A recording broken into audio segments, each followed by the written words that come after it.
It was 7:42 a.m. on a cold Thursday when Sarah stepped into her favorite coffee shop, clutching her scarf and fighting the urge to crawl back into bed. The soft hum of conversation mixed with the scent of freshly ground beans offered her the only comfort she looked forward to on mornings like this. A grumpy barista named Jonah nodded at her with routine indifference as she joined the line. Sarah worked a desk job at a legal firm, not glamorous. Not soul-crushing, just ... there. Most days blended into each other like the foam of her cappuccino. But today was different. She couldn't quite explain why. The line was long.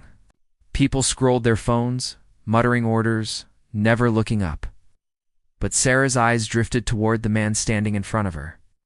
His coat was ragged, collar frayed, and his shoes were nearly split at the soles. He wasn't quite homeless, but something about him felt like he was on the edge of something.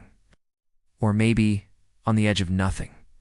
He held a few crumpled dollar bills in his hand, flattening them carefully as he stepped forward. Sarah watched, instinctively curious. When it was his turn, he asked in a soft voice, "Small black coffee, please." The barista rang it up. $2.15. The man hesitated. He looked at the bills again. Sarah caught the way his fingers trembled. Quietly, without thinking, she stepped beside him and tapped her card on the machine. "I've got it," she said with a small smile. He turned, surprised. I didn't ask. You didn't have to," she replied. The man looked at her with disbelief, then nodded slowly. "Thank you. That's really kind." Sarah shrugged. "It's just coffee." It wasn't just coffee. She could feel it in his voice, in his eyes. He took the steaming cup with both hands and stepped aside, lingering by the wall. Sarah ordered her usual and waited. She glanced back. He was still there, sipping slowly, his gaze fixed on her as if trying to remember something important. When their eyes met again, he smiled. "Do you always do things like that?" he asked gently. "Not always," Sarah admitted. "But sometimes people look like they could use a good moment." "You looked like you could use one today." He nodded. "Yeah, you're not wrong." She walked past him, heading to the door, but paused before pushing it open. "Take care," she said. "You too," he replied. "And thank you again." Sarah didn't know what it was about that exchange that lingered. It had taken less than 3 minutes. But as she stepped back into the freezing morning air, her heart felt a little warmer. What she didn't know, what she couldn't have imagined, was how that small act of kindness would ripple far beyond the walls of that tiny cafe. The man's name was Daniel. He sat on the cold wooden bench inside the coffee shop long after Sarah had left. His hands cupped around the hot paper cup like it held something sacred. For him it did. Just yesterday he had applied for his 5th job in 2 weeks. Each rejection chipped away at his pride, each day a little heavier than the last. He wasn't homeless, at least not yet, but the eviction notice tucked into his jacket pocket told him that line was approaching fast. Coffee Sarah had paid for cost her almost nothing.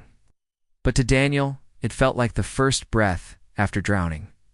He didn't sleep well that night, not out of worry, but because he couldn't stop thinking about her, this stranger who stepped forward without hesitation, without judgment. Her kindness gnawed at him in the best way. He realized he wanted to do the same for someone else. But how could he help anyone when he couldn't even help himself? The next morning, Daniel returned to the coffee shop. He didn't have enough for a cup, but that wasn't the point. He sat near the window, watching the world go by. After nearly an hour, a teenager walked in with a backpack, fidgeting nervously at the counter. Daniel saw it happening before it unfolded. The kid counted change, then looked panicked. The cashier said something, and the boy's face dropped. Daniel stood up. "Hey," he said gently, pulling out a crumpled $5 bill, his last. "Let me cover it." The boy blinked. "You don't have to." "No, I want to." The kid hesitated, then nodded, whispering, "Thanks, man." He took his drink and gave Daniel a smile, one that felt achingly familiar. Daniel sat down again, his wallet now empty, but his heart fuller than it had been in weeks. He watched the kid leave and felt a small spark of purpose ignite in his chest. Later that afternoon, the coffee shop's barista Jonah, who had Been watching the exchange, posted about it on social media? A man gave his last $5 to help a kid buy coffee today. Yesterday, someone paid for his. No. I think I just witnessed kindness paying it forward in real life. Restored my faith in people.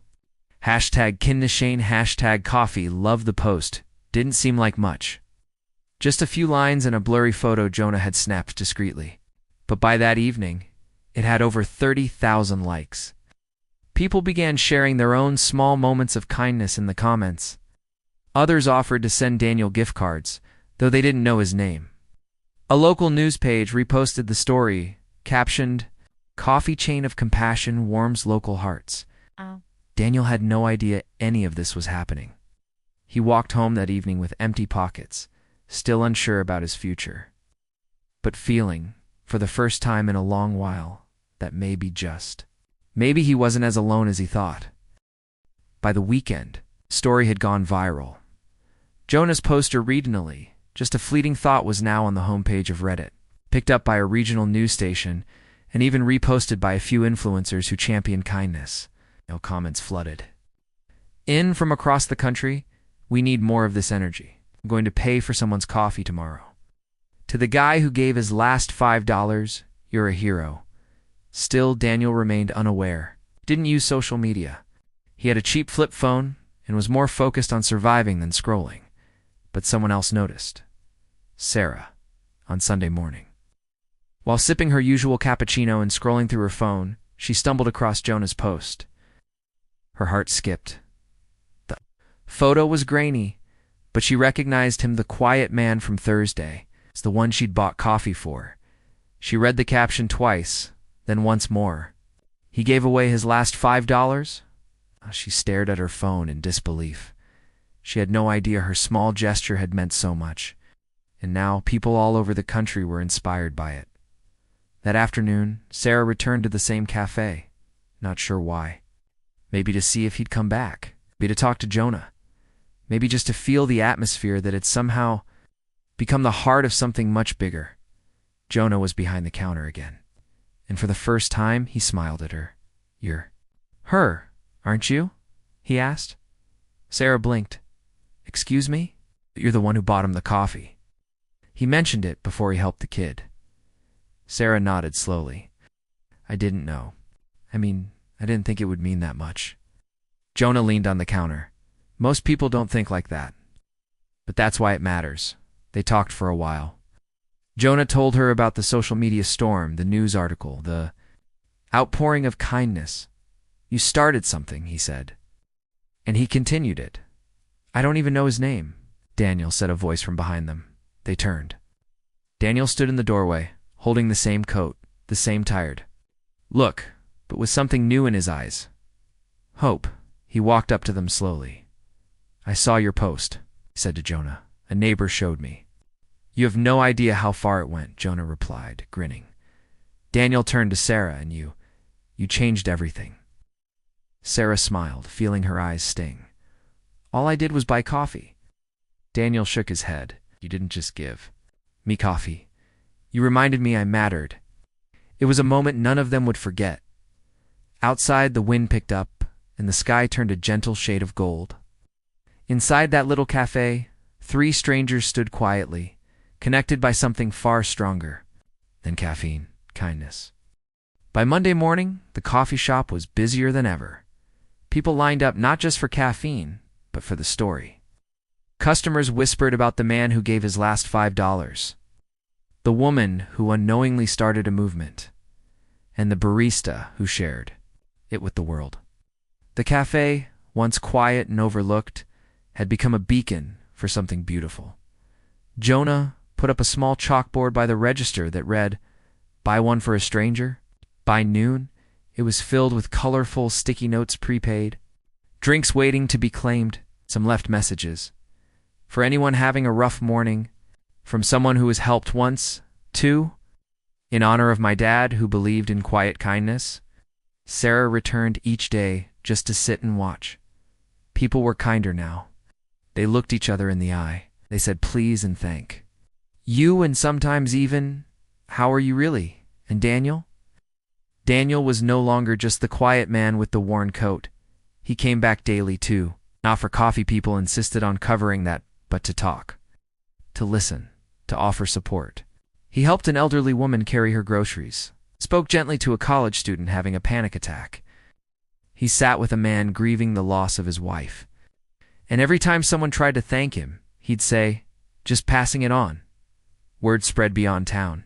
A local nonprofit offered Daniel a part-time position helping organize outreach events. Former manager from one of his old jobs recognized him and reached out with a full-time opportunity. By the end of the week, Daniel had a job, a good one, benefits, structure, and respect. He no longer worried about evictions. Someone had already offered to cover his back, rent anonymously. But Daniel insisted on working for it. "I don't want pity," he told Sarah over coffee one morning. "I want purpose. And now, I think I've found it." Sarah, whose eyes often misted over these days, smiled. "You're doing more good than you know." As the week wore on, the cafe's chalkboard changed daily.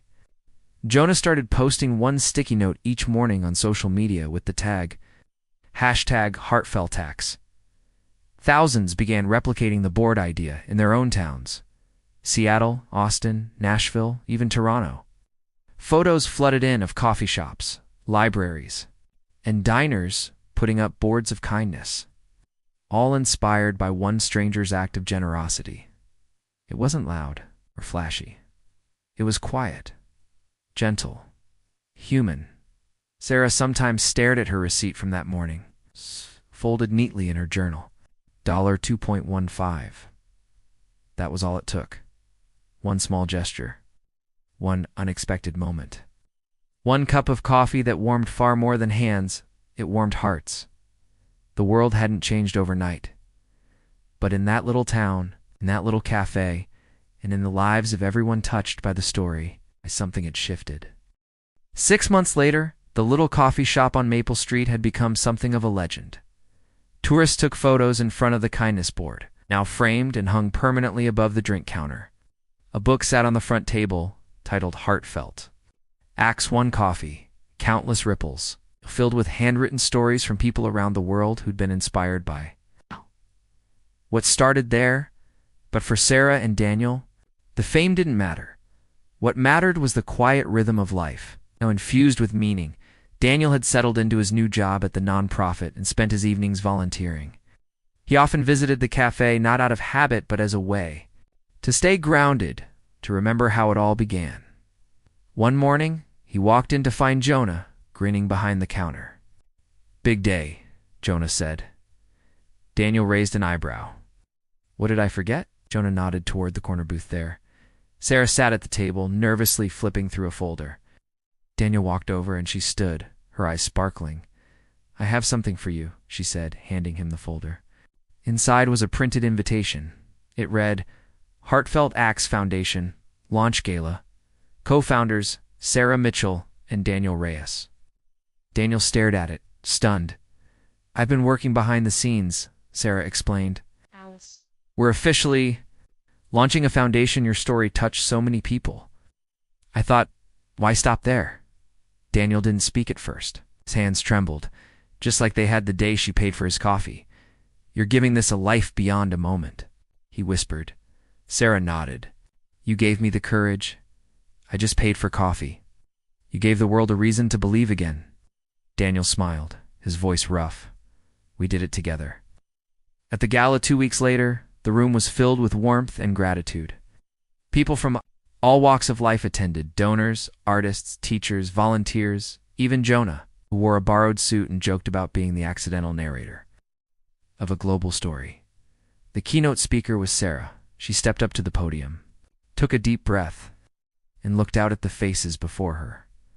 "I've always believed that the smallest acts can create the biggest waves. That kindness isn't just something we offer, it's something we pass on, something we plant and nurture and grow together." One morning, I paid for a stranger's coffee. I didn't know his name. I didn't know his story.